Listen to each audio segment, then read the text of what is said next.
हर क्षेत्र में हम सुधरेंगे तभी देश सुधरेगा। और ये नेहरू जी की जो फिलॉसफी थी कि नेता तुम ही हो कल के, ये गलत है। कल हम क्या करेंगे जब कल आप बिगाड़ के चले जाएंगे, तो कल हम व्यक्ति क्या करेंगे? आप आज को हर व्यक्ति अपना काम महानता से करे तभी देश महान हो। 125 करोड़ का देश कभी ऐसा नहीं हो सकता कि कोई सरकार बदलने से, कोई डीसी बदलने से, कोई अध्यापक बदलने से महान हो जाए। इसलिए मैं भी व्यक्तिगत रूप से, जैसे भाई साहब ने कहा, समय की कमी है। ऐसा नहीं है कि मैं बहुत व्यस्त व्यक्ति हूँ, लेकिन इतना तो मैं सोचता हूँ कि हमारा काम क्या है। हमारा काम है कि विद्यार्थियों को शोध कराना, अच्छे रिसर्च करना, उनको अच्छी शिक्षा देना, उसमें हमारी व्यस्तता ज्यादा है। सामाजिक कामों में कभी कभी हम निकलते हैं।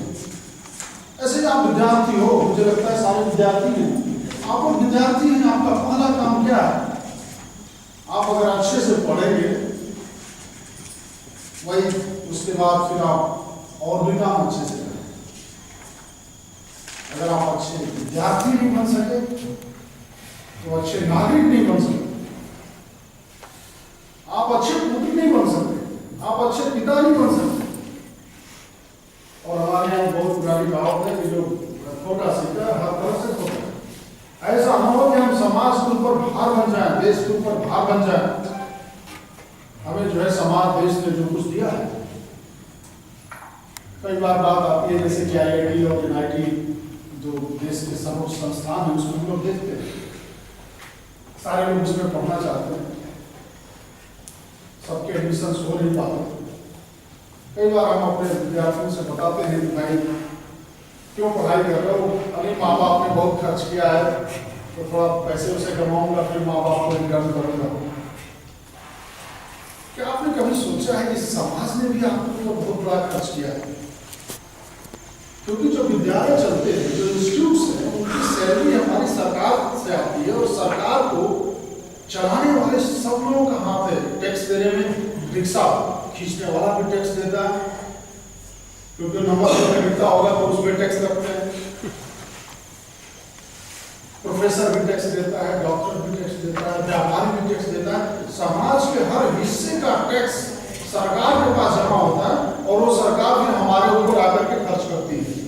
कभी हमने सोचा है कि हमारी जिम्मेदारी समाज के उन लोगों के लिए भी है? हम ठीक है कमाएंगे, माँ बाप की सेवा करेंगे, परिवार की सेवा करेंगे, उनके लिए भी है। इसलिए बहुत सारे देशों में एक निर्धारित समय, खास करके अफ्रीकन देशों में है कि कोई भी हुआ आपको 1 साल 2 साल देश के लिए कुछ करना है, वो नेशनल सर्विस उसको बोलते हैं। आप पढ़ लिए, अब चले जाइए, उसकी उम्र भी निर्धारित है, 20 से 25 साल के बीच में आपको सरकार कुछ काम दे देगी, आप करें। क्योंकि भाव जब जिस तरह के आते हैं, उसी तरह से हमारी संस्कृति बनती है। और मीडिया का जो लोकतंत्र में जो महत्व है, वो बहुत ही प्रभावी महत्व है। कुछ लोगों ने, जैसे कि आप लोग तो फेसबुक देखे ही होंगे, ट्विटर है, गूगल है, 2000 के बाद एक नई मीडिया विकसित हुई, सोशल मीडिया।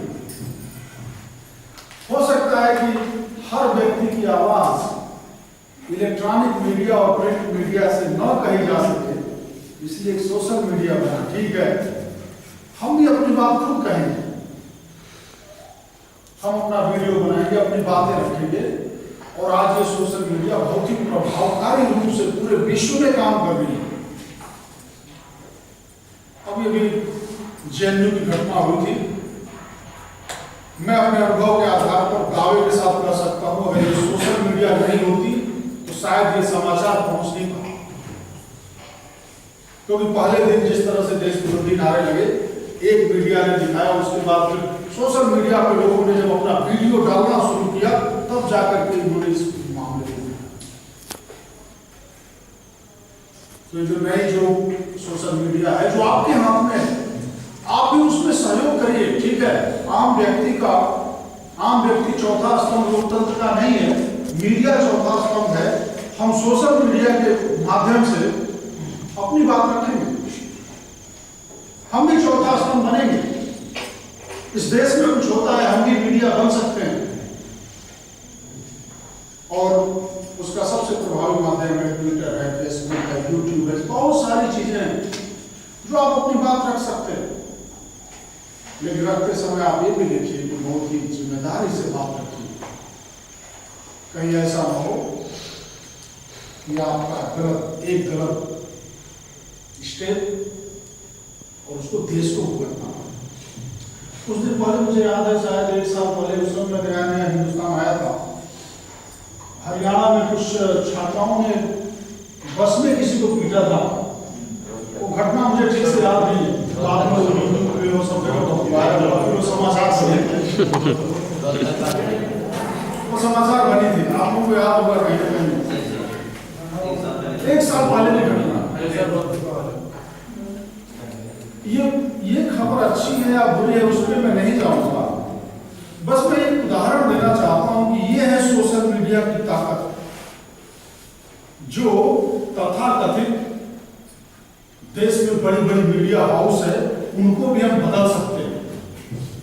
हमारा भी एक वीडियो उनको ये सोचने पे मजबूर कर सकता है कि कौन सी खबर कैसे बननी चाहिए।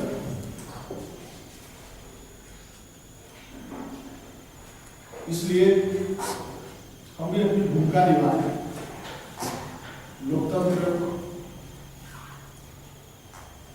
को मजबूत करें, मीडिया को चौथा स्तंभ हमारी पुरानी सरकारों ने दिया है, उस चौथे स्तंभ से निकल करके उस चौथे स्तंभ के अंतर्गत हम सोशल मीडिया की तरफ भी बढ़े। इन्हीं सब बातों के साथ मैं अपनी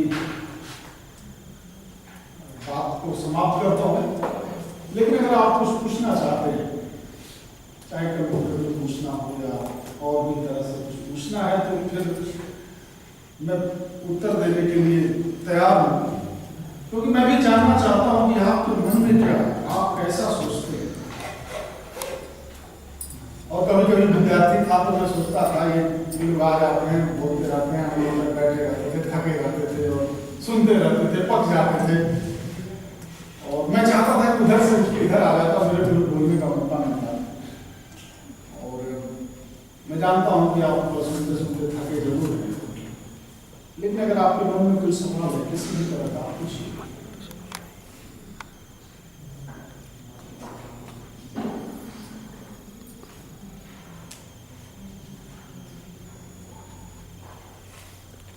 अगर आपके मन में कोई सवाल नहीं है,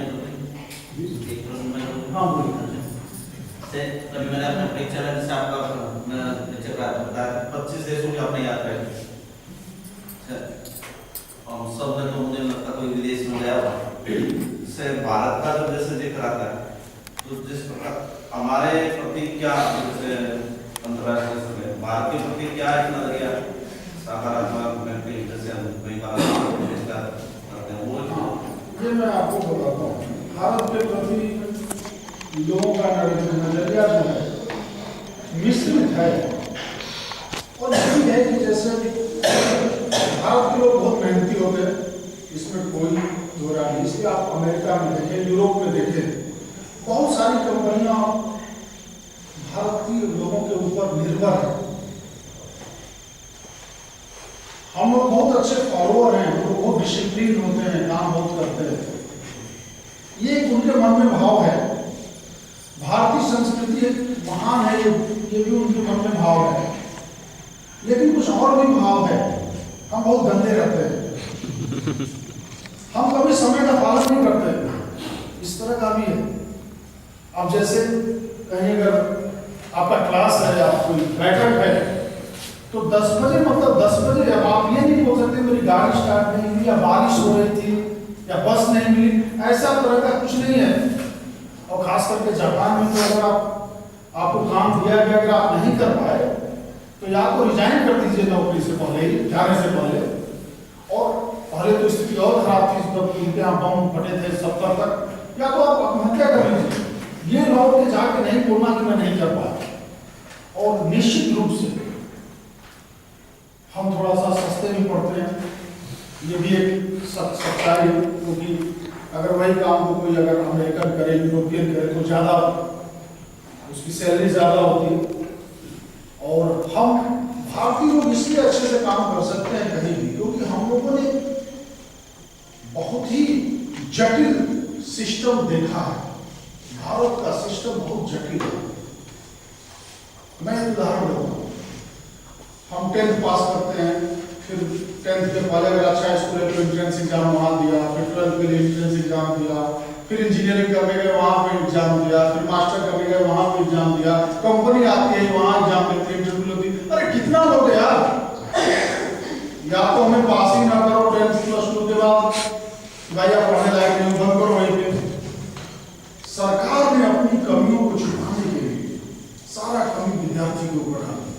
हमारे पास IIT बेसिक नहीं है, सरकार ये नहीं बोल सकती कि भाई हम खोल नहीं पाए, वो क्या करते हैं कि एंट्रेंस ले लिया, कट ऑफ कर दिया 99, बोले आप उस लायक नहीं, अपनी गलती उठा के आपको ऊपर डालते हैं। तो ये थोड़ा सा, लेकिन मैं इतना जरूर कहूंगा कि भारतीयों के लोगों को बहुत विश्वास है विश्व के लोगों में। वो जानते हैं कि अगर इनको काम देंगे तो जरूर करेंगे। We are very obedient, very hard worker। अगर हम दूसरे अन्य देशों से तुलना करें, ये ठीक है कि हमारी थोड़ी सी जो एक बार हमारे मित्र आते थे, हमारे साथ कई लोग आते थे, मैं ले जाता था बनारस में, उनको घुमाता था, बोले बड़ा तुम्हारा साथ रहता है। मैं बताता हूँ भाई देखो, हमारे यहाँ मिट्टी तो लगेगी, क्योंकि हमारा गाँव किसानों का देश है, सारी गंदगी की जड़ तो मिट्टी है। हमारे जूते जब उतरेंगे तो मिट्टी से उतरेंगे, तो होटल में जाए या कहीं जाए मिट्टी लगी जा रही है। तो इसलिए जो कुछ और था कि जैसे हमारे मंदिरों में जो हम लोग नारियल फोड़ते हैं, जो पानी निकलता है, हमारा बिना मंदिर गए तो हम रात्रि से फिर सुबह शाम होता था, तो वो भी एक कारण था जो हमारी संस्कृति का जो, लेकिन सब मिला के हमारी तरफ को दुनिया देख रही है, क्योंकि हमें इस दुनिया में 1/4 मतलब हर 5वां आदमी इस दुनिया का भारतीय है। ये भी आप जान लीजिए, हर 4 आदमी के बाद 5वां आदमी भारतीय है। तो आप इंडियन से बच नहीं सकते अब कहीं। शायद मैंने जवाब दे दिया। क्वेश्चन है सर,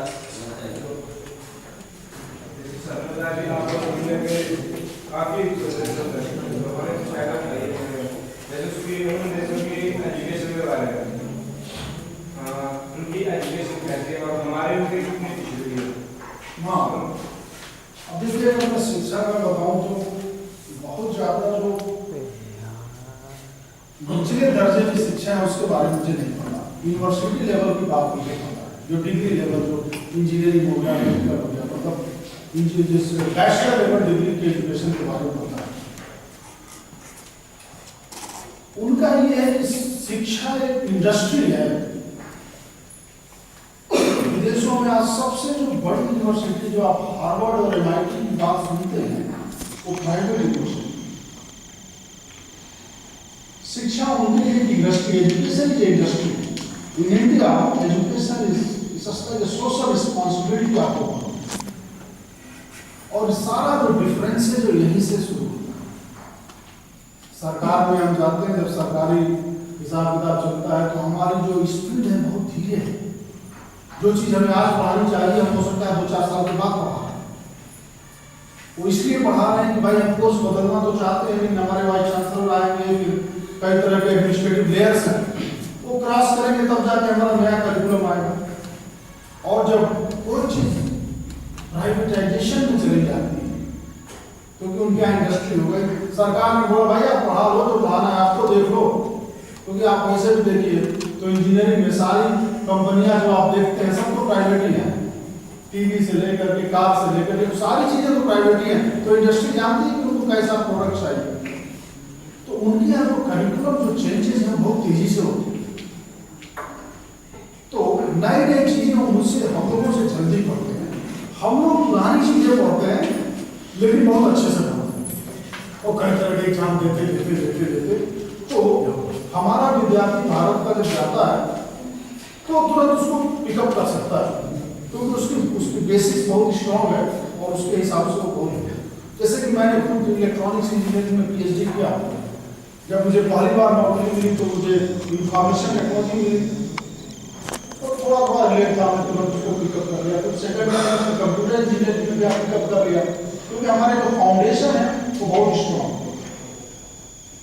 कई बार ऐसा भी लगता है कि शायद हमें इतना ज़्यादा फाउंडेशन करने की जरूरत नहीं है, क्यों ना हम रिसेंट चीज़ें जो आ रही है उसको हम जल्दी जल्दी पढ़ करके हो पाए। तो कई बार जो है ये भी एक कारण है कि हमारे देश से प्रतिभा पलायन बहुत जल्दी होता है। हमारे देश के IITs जो स्टूडेंट्स हैं उनको शोध की जो इंफ्रास्ट्रक्चर चाहिए वो हमारे देश में नहीं मिल पाती, इसलिए वो देश में शोध करने के लिए, खास करके साइंस, इंजीनियरिंग और मेडिकल के क्षेत्र में। आपको मैंने जवाब दे दिया, फिर जवाब सर हमारी स्टडी में जो आप बोल रहे थे हिस्ट्री को छोड़ के आगे जो चल रहे हैं उनको पढ़ना जरूरी है, हिस्ट्री खत्म कर देनी चाहिए, मतलब हिस्ट्री पढ़नी जरूरी नहीं। देखिए ऐसा है कि इतिहास तो बहुत जरूरी है। मैं इतिहास का विद्यार्थी नहीं हूँ, लेकिन फिर भी मुझे इतिहास से बहुत प्यार है, क्योंकि जिस समाज का, जिस देश का, जिस व्यक्ति का कोई इतिहास न हो वो हवा में नहीं करना। इसीलिए आप देखिए, अगर हम लोग भी इतिहास से ही जुड़े, हमारा जब सर्टिफिकेट भरते हैं तो अपने फादर के नाम लिखो, तो वही इतिहास वही है ना, फादर के फादर फोर फादर्स के हिसाब से जुड़े। और अगर यही तकनीक में आप आते हैं तो तकनीक में जब आते हैं, जैसे विज्ञान में जब आते हैं, गणित में आते हैं, तो आपको देखना चाहिए कि किस चीज की अभी जरूरत है जो हमें पढ़ना चाहिए, किस चीज की हमें जरूरत नहीं है। वो शिक्षाविदों को बैठाइए, हर 2-3 साल के बाद हर पाठ्यक्रम का एक पुनर्मूल्यांकन होना चाहिए कि किसको हम बाहर करें, किसको नया ले आए। उसको करने में हमारी गति बहुत धीमी है। और मैं समय पर अपने जब मुझे मौका मिलता है उसके बात रखता रहता हूँ, भाई ऐसे आप करो, इससे हमारा परिवर्तन कोशिश हो सके। आपका एक प्रश्न था कि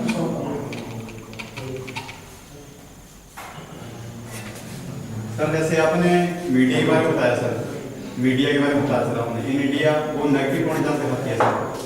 कैसा मीडिया सर, मीडिया, ये बात सही है सर। क्वेश्चन है सर, अगर सर आपको जिम्मेदारी मिले सर मीडिया के बारे में कि आप मीडिया को सुधारो, जिससे बच्चों के साथ साथ देश की तरक्की भी हो और मीडिया सुधरे, तो आप क्या कर सकते हैं? बहुत अच्छा सवाल है। आप देखिए, कार्यपालिका है, विधायिका है, न्यायपालिका है। न्यायपालिका मीन्स और जस्टिस सिस्टम, उसके लिए भी कानून बना है। भाई कानून की किताब में जो लिखा है जज को वही निर्णय देना है, हमारे वकील साहब लोग हैं। सरकार है, सरकार शपथ लेती है, उनके भी कानून है। पार्लियामेंट है, उनके भी कानून है। आपके मीडिया के ऊपर कुछ भी आप लिख देते हो, सूत्रों के अनुसार पता चला। मेरे हिसाब से इनके ऊपर भी एक बहुत अच्छे से कानून बना के रखना चाहिए, क्या दिखाना है क्या नहीं दिखाना है, ये बहुत तगड़ा कानून ले आना चाहिए। नहीं तो जो 4 हमारे स्तंभ हैं, 3 स्तंभ को तुम कानूनों से बांध दिए हो, चौथे स्तंभ को पूरा खुला छोड़ दिए हो, और फिर चौथा स्तंभ जो चाहे वो करता है। इसका मतलब मुझे लगता है कि बहुत ही अच्छे से कोई छोटे मोटे कानून है, ऐसी बात नहीं कि कानून बिल्कुल नहीं, वो कानून है लेकिन वो बहुत ही अप्रभावी कानून है। और वहां पर बनाने से सरकारें भी इसलिए भी थोड़ा सा हिचकती है। सारे मीडिया के लोग एक साथ आते, और फिर वो ऐसा एक स्लोगन चल जाएगा देश में, ये तो एंटी नेशनल, वो जो एंटी नेशनल एंटी मीडिया चीज चल रही है, तो सारे मीडिया के लोग तुरंत उसमें कूद जाए। और मुझे लगता है ये भी एक बहुत बड़ा कारण है। जैसे उदाहरण आप देख सकते हैं, BCCI जो भारतीय क्रिकेट कंट्रोल बोर्ड है, सबसे धनी इस देश का नहीं, सबसे दुनिया का सबसे धनी संघ है, उसके अंदर RTI नहीं है, वो किसी कानून के दायरे में नहीं आता, तो 4-5 लोगों के जो है पॉकेट में है, अपना बस चलता है। तो उनके ऊपर भी आना चाहिए मेरे हिसाब से। तो मेरे को अगर मीडिया दिया जाए तब तो भाई मैं पहला काम यही सोचूंगा कि कुछ रूल्स रेगुलेशन ले आओ ऐसा नहीं कि देश के टुकड़े के जो नारे लगे हैं, इतना नहीं कर सकते कि उस नारे को आप थोड़ा सा बीप कर दो, क्या सुनाने की जरूरत है उस नारे को? आज आप देखिए टीवी पे अभी जो कुछ दिन पहले जो नारे लगे थे, देश के टुकड़े टुकड़े होंगे इंशाअल्लाह इंशाअल्लाह, उसको आप बीप क्यों नहीं करते हो? इसको सुनाने की क्या जरूरत है? तो मेरे हिसाब से इन लोगों को भी कुछ कानून चाहिए, वो अच्छे से कानून चाहिए। यही था आपका सवाल। आप संतुष्ट हैं मेरे जवाब से?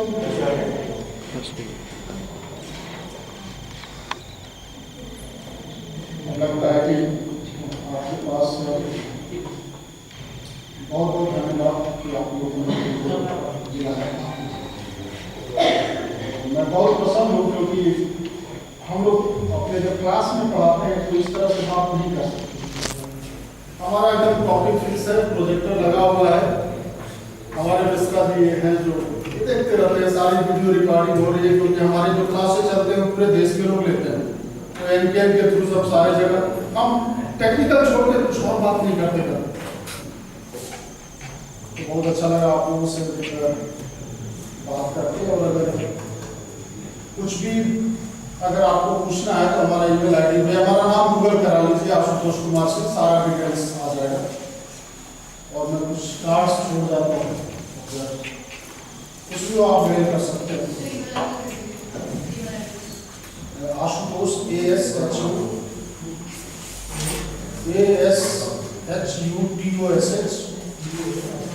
आशुतोष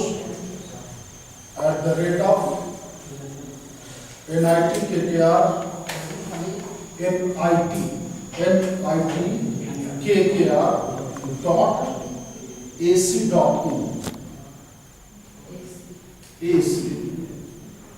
मैं ट्विटर पे भी हूँ प्रोफेसर आशुतोष कुमार सिंह, आप गूगल करा सकते हैं। मैं फेसबुक पे भी हूँ, मैं लिंक्डइन पे भी हूँ,